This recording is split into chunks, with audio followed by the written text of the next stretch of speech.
Okay. So today on Nurturing the Future, 1001 Days to Save the World, I have a guest who is beyond words that I could describe the effect that she's had on my life. She is my absolute number one inspiration of all time. And without her, I would not be doing anything that I'm doing today. And so it is my absolute great honor and privilege to have Vimala McClure on the podcast with me today, which is just I'm very excited. Those of you who know me will know that I never get flustered, but I'm genuinely like a little bit in awe at the moment. So welcome. Thank you so much for coming on the podcast today. Well, thank you so much for having me. Thank you. So I'm sure anyone who teaches infant massage knows who you are. It's impossible to not know who you are, because you are the person that really has created the ripple around the world for everyone. And, you know, I really credit everything that I do and have created in the world of you. So, so that's why it's so exciting today to have you on the podcast, because we have many people who follow us who are invested in the first 1001 days of life from conception to 2. And obviously nurturing touch and infant massage plays a huge part in creating love between parents and babies during that time. So what I'd love to ask you is, how did you find yourself discovering infant massage? How did it all begin?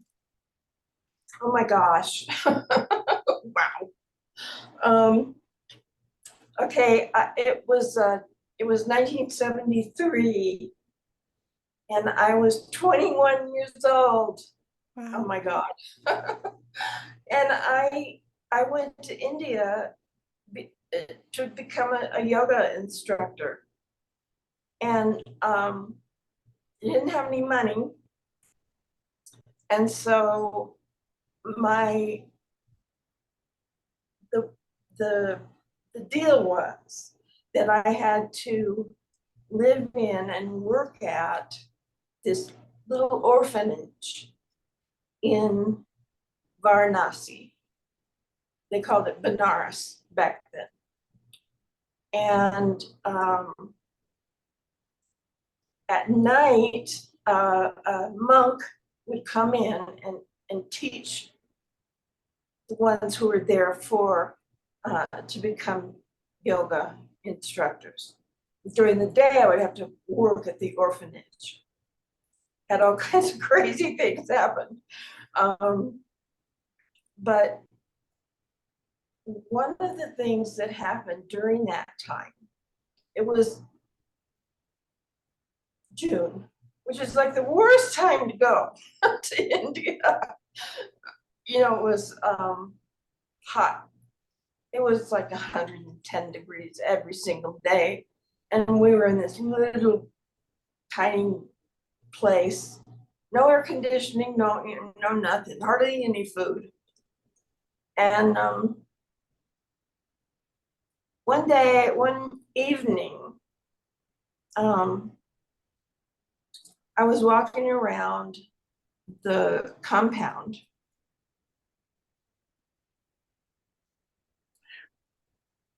and I peeked into this room where all the children would sleep. And there were a couple of young women there who would watch over the children. And I saw in the corner, there was one young woman, probably a teenager, who was massaging this baby.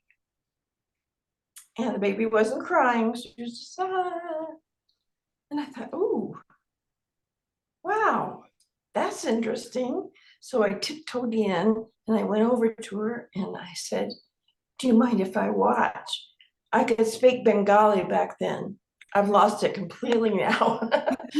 But that was her language, and I could ask her. And she said, sure, yeah. And she said, I'm finishing would you like to do some? She's happy. She seems to like you. And I was like, really? Okay. So we went through the whole massage with this baby.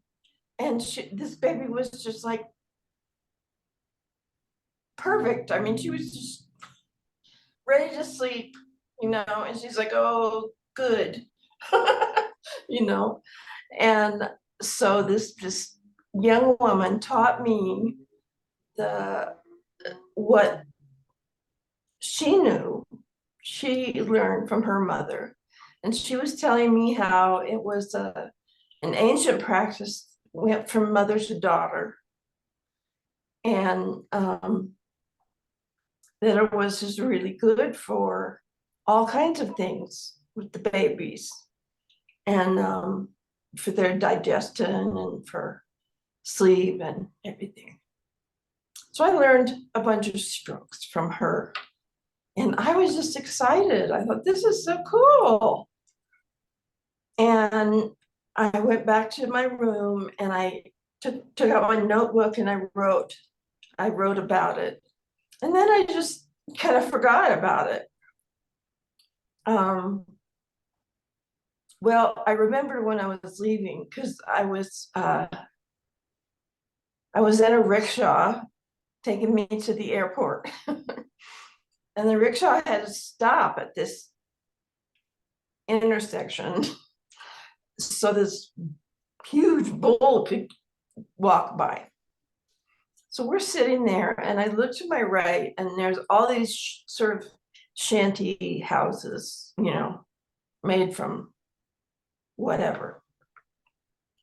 And there was this young mother out in front of her house, and she's got her legs out, and she's got her baby, in between her legs, and she's massaging the baby, and she's singing. And I was just like, wow. And the thought that went through my mind is that there is so much more that we can give our children than material things and toys and all this garbage we throw at them when they're born. So I wrote that in my notebook too. And then I sort of forgot about it. I mean, I was 21 years old, I'm just like, whatever. So I went home, and somebody that I knew who was moving gave me this book called Touching by Ashley Montague. I have that book on my shelf up there. Mm-hmm. And I was like, okay. And I just packed it with my stuff. And, I didn't think much of it. In fact, it was a few more years before I started looking at it. Wow. When I had my first baby, it's in 1976. And I when I found out that I was pregnant, I went over to my little bookcase and I got out this Touching book. I'm like, wait a minute, I gotta read this. And I read all the way through it and all of the studies in the back. It was all about all of the studies on animals. Yeah. And what happens when what they call when you gentle newborn babies, rats, and mostly rats, but small laboratory animals, and how it changes them completely, that they become happier, more socialized, they're fluffier and fatter and more, they're happier when humans are there. So I started writing down all of these studies, And I was in Boulder. I was living in Boulder, Colorado then. And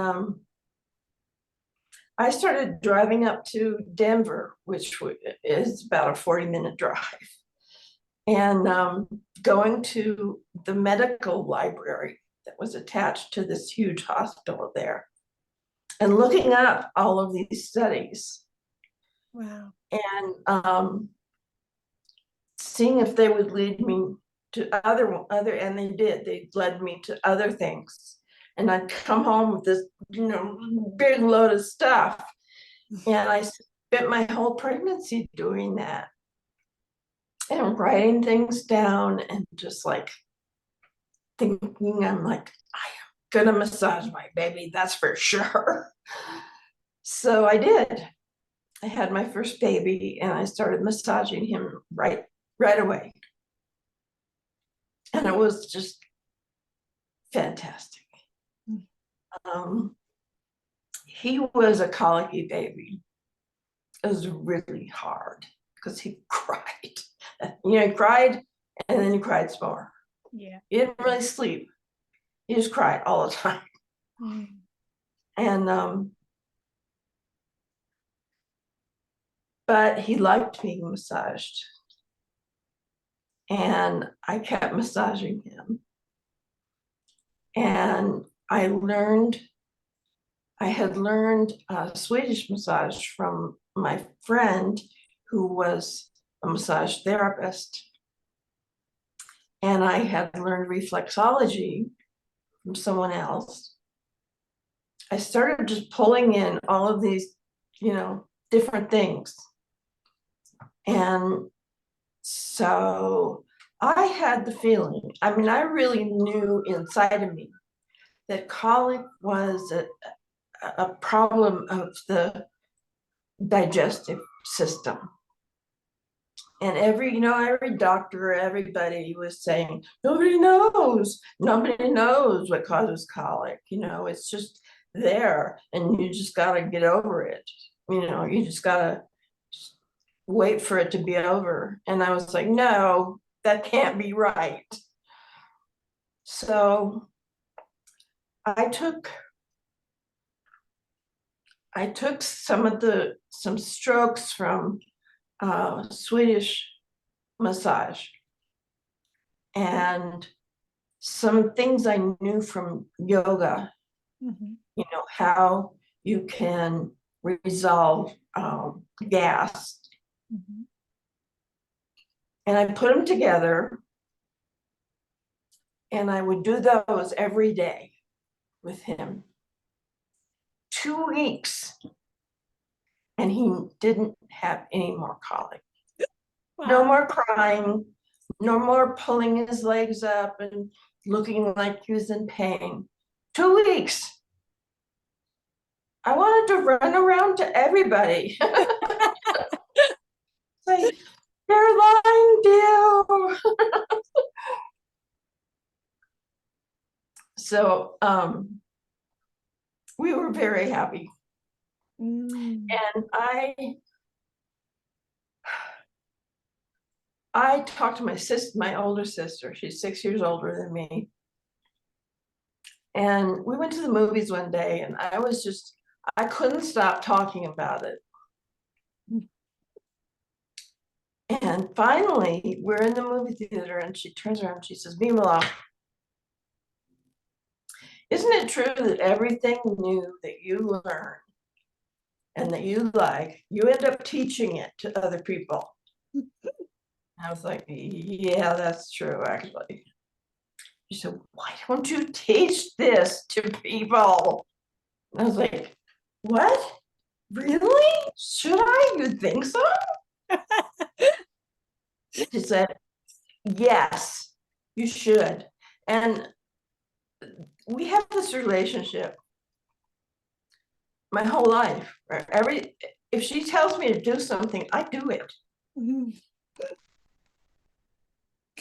Well, I'm glad you listened to her and you did. She's just like, whatever. And if she does something, I follow her and I do it. especially when I was younger. And so I really, I didn't even see the movie. I was just, my brain was just going. I got home and I started working on it. And I pulled together a curriculum for a 5-session course that I thought would work if it was like 90 minutes each time. And these are the, I would teach these strokes, and then catch up on it. And, it just, I don't know, it came to me. I didn't know if it was going to, work or not, or, I was going to get just tossed out of the room or what. But I put together this little flyer. It was like this big. And I just, we didn't have computers then. It was just like really basic. So I went and I went to stores, places downtown where I thought they would be open. So I asked them if they would keep them on their counter and if they would mind if I taped one in their window. And most of them were pretty cool about it. And I got 5 mothers with their babies to call me and sign up. Wow. So they came to my little apartment and I had my first class. And it went beautifully. Wow. It was just, they were all really happy and the babies were okay and it all went just great. So that was the beginning. And I went from there, my classes got bigger and bigger. And it was just fantastic. It was just fantastic. That is such a beautiful story. And it wasn't, I knew that you'd gone to India, but I didn't know the detail of that. So that's so beautiful. And I love the way that it kind of came for you as well. Like you were, Yes. It was kind of waiting in the wings until the right moment and then it activated. And I love that you were going to do the research when you were pregnant and all of that preparation, not only for your beautiful son, but then to gift on as well. It's amazing. And I had no idea that I was going to teach or write or anything. I was just going to massage my baby. Wow. Wow. And then, it was like that summer, this was 77,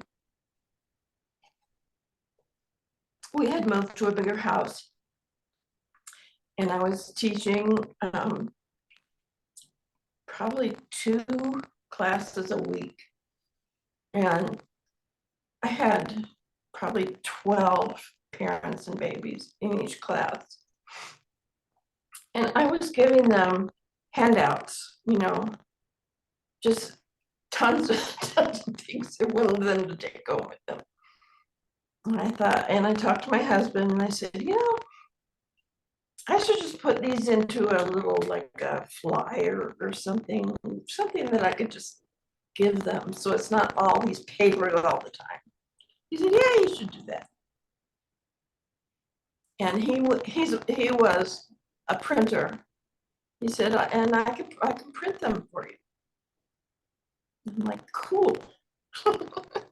So, and at this point, my son was, he was just coming into his toddlerhood. So he was just running around, getting in trouble all the time. But I was still teaching, and I had to rent a typewriter, and you had to rent a typewriter. I had to rent a typewriter, and I had all these handouts, and I had the typewriter for 2 weeks, And I couldn't afford it any more than that. Wow. Wow. And I sat there and I typed out this little booklet, and I'd get up and everything would be quiet, and I'd go, where? And I'd get up and I'd run around and find my baby. He'd be into something, rescue him and, get him out of trouble, go back and type some more. No, so I did that for 2 weeks. And on the last day, I did the last page. Wow. And returned the time. And yeah, so then I used that after that in my classes. And then another interesting thing happened, in that I was pregnant again. And I got a call from this woman. What is it? It's an organization that teaches childbirth education. Big organization. Now I can't remember their name. Anyway, this woman calls me from Washington, D.C. She's the head of this organization. And I'm like, ooh. And she says, we're having a conference in the mountains where you are in December. And I have your little flyer here. At that point, I'm like, what? What? Have you mean the little yellow one? Says, yeah, I have the little flyer here. And we'd really like you to come and give a talk at the conference. And I was like, well, I'm pregnant. I'm due in December. And I have a toddler. But my husband would come with me, and sure, I'll do that. So we did. We had this old car. It was just barely a car. It was an old beater. And we went up there, and I gave a talk. I had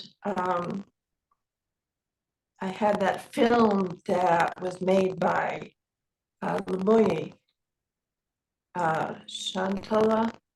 Yes, yes. Yeah, I had that film. So I showed the film, and I talked about what I did, and got a standing ovation. Wow. Amazing. People were really into it. And I went over to this afterward. I went over to the side where all my stuff was, and I was packing up my things. And this man in a business suit came to me, and I said, hello, hello. And he introduced himself, and he said, have you ever thought of writing a book? And I'm like, well, I've sort of got one right here in my bag. And he said, oh, wonderful. We've been looking for you. Who's we? He said, Bantam Books in New York. I'm like, did you say that again? He said, we're ready to give you a contract.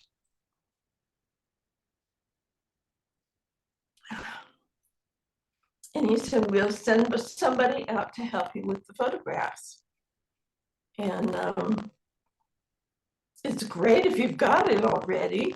Just go over it and do whatever you want, to clean it up and make it whatever you want and send it. And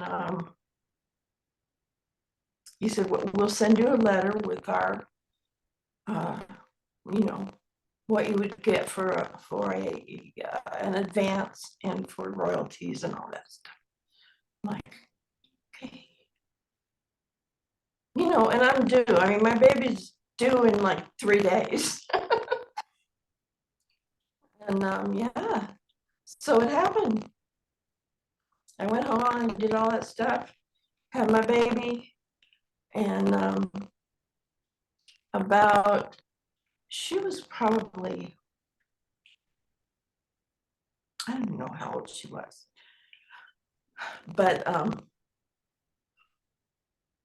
somebody came out and I got a photographer and his studio and set that all up, and then somebody came out from Bantam and helped me to set it all up, you know, so that every stroke was illustrated and all of that. Can I ask you a question? Did you feel like something was guiding you in this whole process? Because it sounds so much like, you know, like everything came into a perfect alignment, like without any effort. I mean, obviously, you were there, present, practicing, and you believed in it, and you were doing it, you were embodying it. However, it's like such a magical story. Yes, yes, because I never, you know, I was just massaging my baby. These things just came, and I had to grab the whatever was there and say yes. You know, I didn't. Yeah, I had no idea. So then I started getting calls from childbirth educators saying, "Can you teach me to teach infant massage like you do?" Wow. And I was like, oh, let me call you back. And so I decided, you know, it took a week or so, and I decided, okay, I can do this. And I said, yeah. And I wrote another book, a small book, called the Infant Massage Instructor Manual. And yeah. And I decided, okay, I'm gonna make a nonprofit organization called the Infant Massage, the International Association of Infant Massage. And, you know, it was just like one thing after another kept happening like that. You know, I don't know how much more of this you want. I just say I am absolutely, you know, I completely, you're my absolute total inspiration of my life, and to hear this story is everything that it's even more magical, the fact that I'm here now, because my journey has been the same as yours, you know, like, has it? Oh, wonderful. Right, you know, the right place at the right time. Exactly. My work, working in Malawi, going to work in the orphanages out there, just always in a serendipitous kind of place in order for the next level of sharing the love to just, you know, just opening. So it's absolutely amazing. But please continue. I'm gripped. So then one day, the Denver Post called me and said, "Can we send some people out to take some pictures and talk to you about your class?" And I was like, okay. So they did, and it ended up being a big, like 2-page spread in the Denver Post. And a little bit after that, I don't know, a week or so, this lady comes to my door, and she, you know, she's knocking on the door. She says, "Are you McClure?" And I'm like, "Yeah. Who are you?"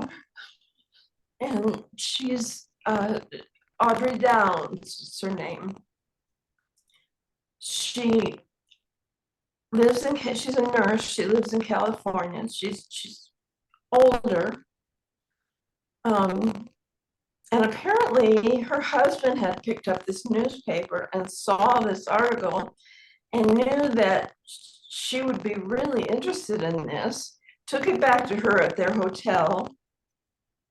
And she just went crazy. She's like, oh my God, this is exactly what I want to do.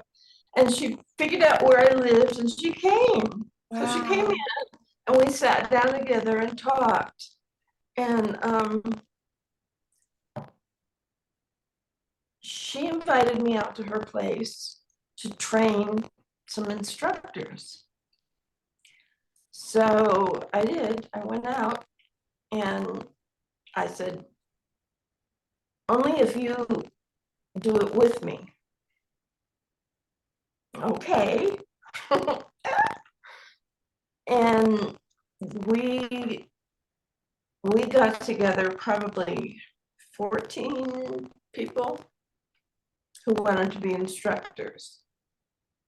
And so I taught my first instructor training. And she was amazing. We talked about this organization that I wanted to found. And she said, I'll do all the paperwork. And I was like, really? Yeah, I'll do all the paperwork for a nonprofit. Okay. So she ended up being like my right-hand person. She was just awesome. And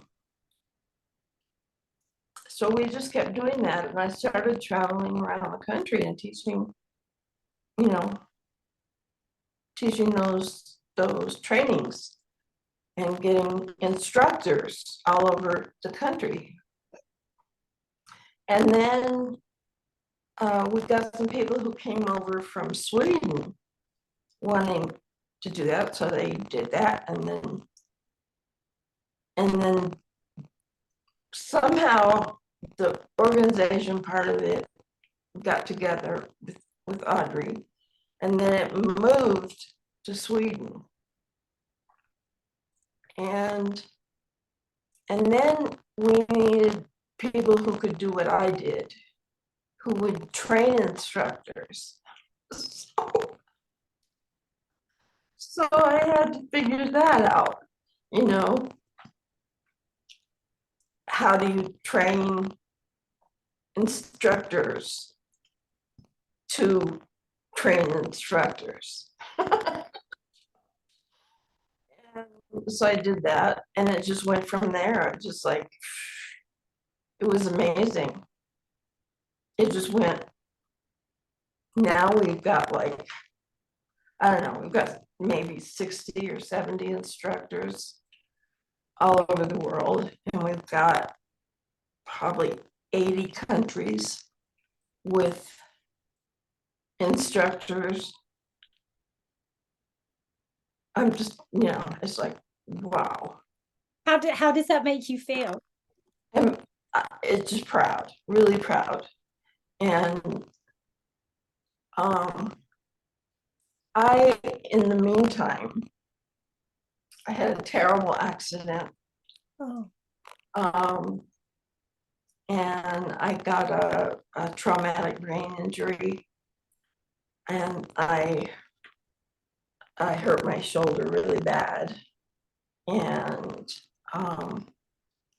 then after that, I got fibromyalgia, really serious. I had to go to the Mayo Clinic to get it diagnosed. I was just completely disabled, unable to do anything. And that was really bad. That was really disappointing. Because, I had to back out basically of everything. And I just had to pray that everybody I had trained and everything we've done so far would take it, because I knew I wouldn't be able to do it anymore. It was terrible. I didn't know that part. Yeah. Wow. That was back in How like old? 1990. 1990. Okay. Wow. Yeah. And yeah, that was really hard. That was really hard because I was very sick. I was very, very, very sick. I was in and out of the hospital for years with that. I finally got better in 2014. I started getting better, Wow. but not better enough. You know, I had to go to assisted living, and I'm still, you know, I'm in a different place, but I'm still in assisted living. Yeah, I was really disappointing that I couldn't, it's like all these things that I've started in my life, I haven't been able to, and there have been things that come up that take me away from them. It's really interesting. But yeah, that's it. Mm. And you know, I don't know.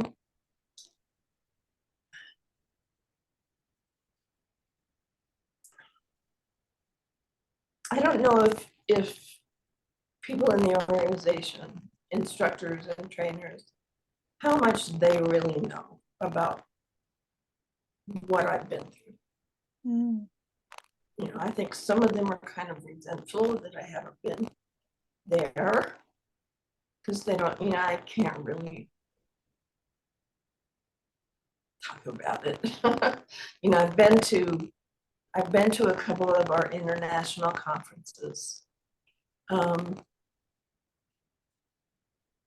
I don't really talk about it, you know, because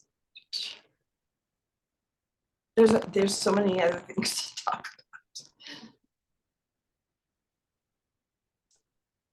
So I'm here to be an inspiration when I can be.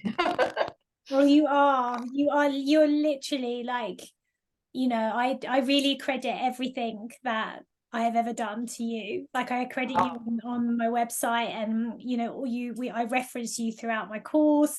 Your book is always on our reading list. It's the number one. So thank you You so know, much. always, always, always. You know, and I think it's absolutely, I just really humbled by your story as well, like how unassuming that everything came to you. And, you know, like it's really, you know, I don't think you realize how many people that you're touching. You know, like I said to you a few years ago, I messaged you to say the work that I've done in Malawi in orphanages. Again, Yes. I really say that if it wasn't for you, that I wouldn't be doing that, you know, and how Yeah. Customer Berry is involved to now work with lots of babies in nature. We're moving all of our circles outside in nature. Again, That's so nice. that whole movement wouldn't have come if I hadn't have, you know, trained with you either. So yeah, you are an absolute inspiration to so many people. I know, like within our community, if I said your name, everyone would just go weak at the knees. But now I know the story. Like that's why it's such a privilege to hear the story directly from you. It's so beautiful, you know, it's so touching and wonderful. And also I wanted to mention your other book, which when I was a new mother, really, really, really I don't know, I'd never read a book on motherhood that was so tender and so beautiful. And that's The Tao of Motherhood, you know, your poem. Motherhood, Yeah. yes.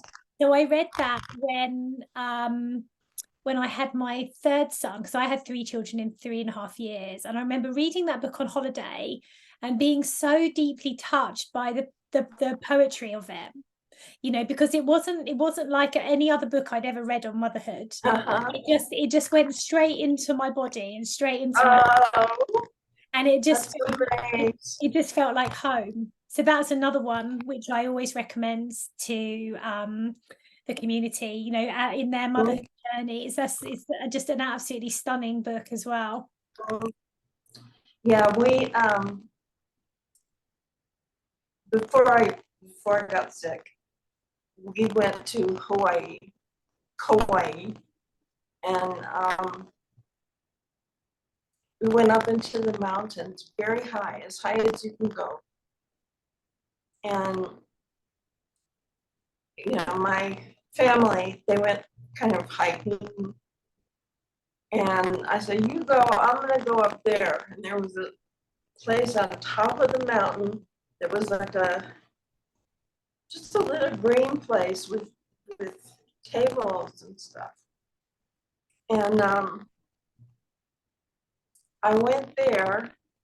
You could look over the cliff, and it was just like ocean and green. I mean, it was just, oh my God, it was so beautiful. And I sat down and I wrote that whole book in one day there. Wow. It was amazing. That is amazing. That is so amazing, because it's such a beautiful book. And also, this is the very weird thing. So if you just stay there. So this book, Okay. let's see. So this book here, I don't know if you can see that. This is called Magic Love Spells for Babies. So this cool. is a book of poetry that I wrote when I was in Italy, looking at the sea, in one day as well. So I think there's some spooky coincidences between you and me. That's great. That's So wonderful. I know that feeling when you're just so inspired that flow through. But right. that's amazing. That I'm going to put the links to those. Everyone will have the infant handbook, but I'll put the link to your other book as well, because it is truly beautiful. Thanks. Yeah. And so now, how do you feel now? Like, what is your desire? What is your wish for, anyone who's an infant massage instructor, to take your legacy and to take your beautiful gift to the world that you've given us all, and all of these parents and babies? Because every single parent and baby that's coming through your school, obviously there's babies all across the world that are being massaged by their parents in that preference. Massage is universal to everyone. It's not right. it's everywhere. It's our intuitive desire to touch, and there's so many cultural variations. But in terms of your particular actualization of this practice, what do you desire to see? How do you desire to see it flourishing into the future? Oh gosh. I wanted to go on. I have never, I never thought about money. I forgot. I forgot that you could make money from this. And that's a good thing, I think. Because it wouldn't have, I don't think it would have gotten so big and, had such a longevity in terms of everything that I wrote, everything that I came up with, which all has research behind it, and it has, everything has a reason and all of that. If I had money on my mind, and I just never did. Yeah. We were really poor. But I would like it to stay that way, but I know it's really hard for people. What would you like to see as your legacy? What would you like to see? Do you desire to see more, it just keep on rippling throughout? Yeah. I'd like it to just keep going, because the way it is, I'm really proud of our organization and how everybody has bought into what I taught and what I wrote and why. And in our trainings, that is emphasized, and everybody gets it, you know, and so I would just like that to just keep going and going and going. The only thing that was in my head when I started is it would be so great if infant massage became just something that parents do. That's just, it's so common that you don't have to read a book, you don't have to hear it from somebody else. It's just passed down, you know, like I first learned it. You Yeah. know, it's just something that's passed down in families. That was always my biggest fantasy. I think you're very close to that, you know. I mean, the way that it's recognized in the UK, it's on so many new parents really desire to learn more. And I think the way that you frame it and we also frame it is that ultimately it's about love, it's about connection, it's about presence, and it's about the co-regulation between the parent and the baby, and nurturing touch and massage is the medium to embody that. And I think that's why it's so powerful. So I think that legacy is very loud and proud, and it's just going to get stronger and stronger. So I hope so. That's what I want to leave behind, definitely. You know. Oh yeah, I mean, you've inspired so many people. I can't even think how many parents and babies have been inspired by your work. And like I say, you know, in many parts of we're in the West, you know, we're just catching up on what so many cultures just do intuitively. So many babies into massage, so many cultures, it's just the norm, and you know, for whatever reason the West has lagged behind on that. But I do now that embodiment practices for babies, whether it's massage, yoga, going out in nature, movement, all of these things, that's how babies truly know that they're loved, because that's how they feel through their bodies, you know. Yeah, exactly. Yeah. Wow. So if you were going to like give some guidance to anyone who's listening who's a parent, from your own experience, and obviously being the creator of this incredible network and community of instructors, not only in the IAIM, but obviously like how much you've influenced me, Gayle Berry, and you know, what would you say, like what would be that kind of beautiful guidance to pass on? Oh gosh. Put you on the spot. Yeah.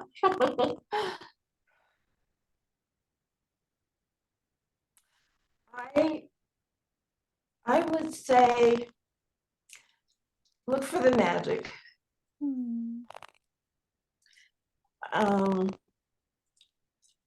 There's always magic. When you're teaching, you can see it. You really have to look with your heart to every parent and baby in your class, and you'll see those bits of magic happen. And you need to be centered and relaxed and slow in order to find those bits of magic and to point them out to parents, because then they'll see the magic and they'll start to point them out to themselves, and they'll start to see them. That's the whole thing. That's it. That's it. It's just magical. It's just magical. Absolutely. I could, you know, I totally agree with you, and it's so beautifully put, and what a message. You know, it is magic, you're right, and what you've created is magic, truly. It's, you know, it's absolutely incredible. So it is. And when people first come across it, you know, they're thinking about oh, the baby's digestion and the baby's sleep, and you know, they're thinking all the physical things, basically. But when they get done with your class, if you are aware and if you are doing that, if you're going slow and if you're relaxed and if you're looking for the magic and pointing it out, by the end of that course, those parents are going to be completely different than they were that first class. They're going to be like, whoa, you know, they're going to realize that they had no idea what they were getting themselves into. And they'll be so happy. Absolutely. Absolutely. Wow. What can I say? It's been absolutely, it has been truly magical for me, this whole experience. Like I said, to be able to meet you, like it was literally. Oh, it's wonderful. Wonderful. I've been sort of observing from afar what you do. And I'm so happy to meet you. Yeah. Well, like I say, this has been one of my top, as I said at the beginning, of the top 10 people I would ever want to meet in my life. You are like Gosh, thank you. only because my passion for infant massage is the same. Our mantra is love creates love. Yes. But, Yes. and how infant massage is how to teach love, to embody love with your baby. It's so powerful. Mhm. And we come out. I miss it. Yeah. I miss being with babies. Yeah. Well, we'll have to try and work out some way where we can fly you over to England, or we'll come out to you. And Yeah, that'd be so nice. do you still like talk, or do you go to like the conferences and things like that, or is your health not good? No. Not really. Yeah. Yeah. Unfortunately, no. Okay, well, I'll have to send you some videos then to show you what we're up to, so you can see. So at least you're connected. That would be great. Absolutely. All right. Well, I'm so grateful for you being on my podcast today and on this video. Like I said, just from the bottom of my heart and on behalf of all of the Blossom and Berry community, thank you so much for sharing your story. Thank you so much, Gayle. Creating this wonderful thing. When I see people like you who are carrying it on, it's just, it makes me so happy. And like, yeah, there's people like you out there who are continuing to do this. It'll be going after I'm gone, and I'm so happy about that. You're making me really upset. No, I mean, no, I know. It definitely will. It will be here for a very long time, for sure. And like I say, your influence on my life has completely changed my life, and I know there are many other teachers who are so inspired by you. So we'll be sharing all the details of how to connect and learn more. And just really deeply want to say thank you. And I will definitely send you some videos of what we're up to, and absolutely feel connected to what's going on around the world. That would be great. All right, thank you so much. I really appreciate you. You too. Okay, I'll speak to you soon. Okay. Bye-bye.